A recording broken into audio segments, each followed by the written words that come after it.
Hey guys, this is Mark from ChaseBeyond.com.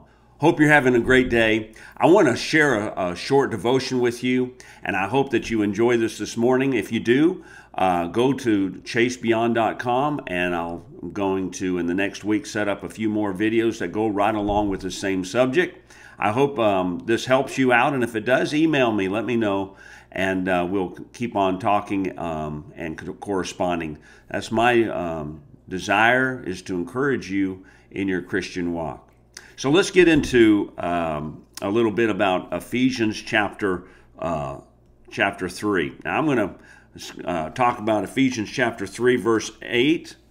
And it says about Paul, he says, "To me who am least or less than the least of all the saints."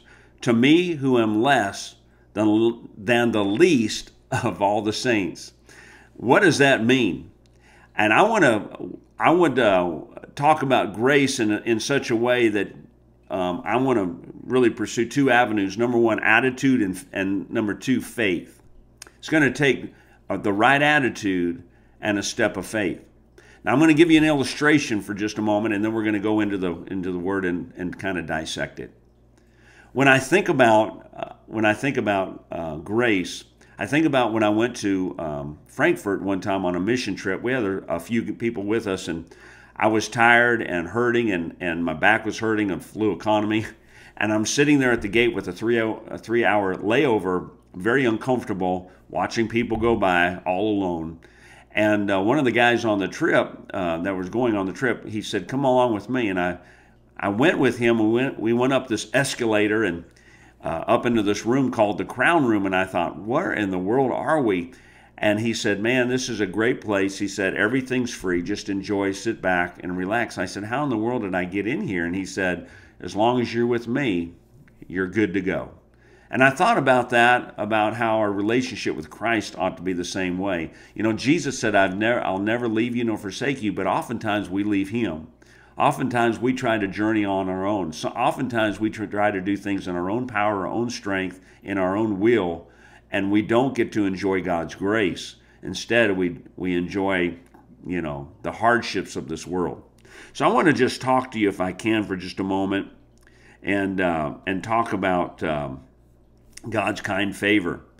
When I think about this Crown Room and I think about the airport, I think about this. Had I already expected to be there, I would not have enjoyed God's grace. It's all about attitude.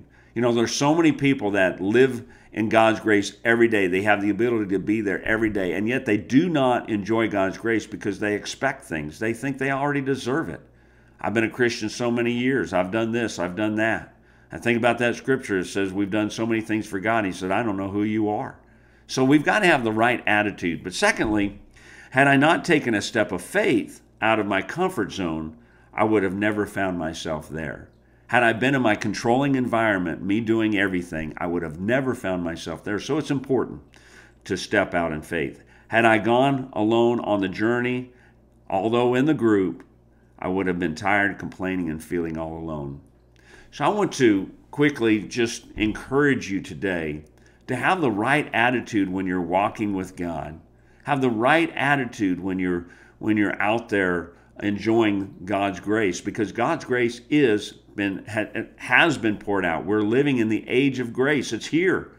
But so many Christians, so many people are asleep. They're trying to do things in their own power. Secondly, take a step of faith. Do the daring. Go out, adventure, and watch God open up the doors.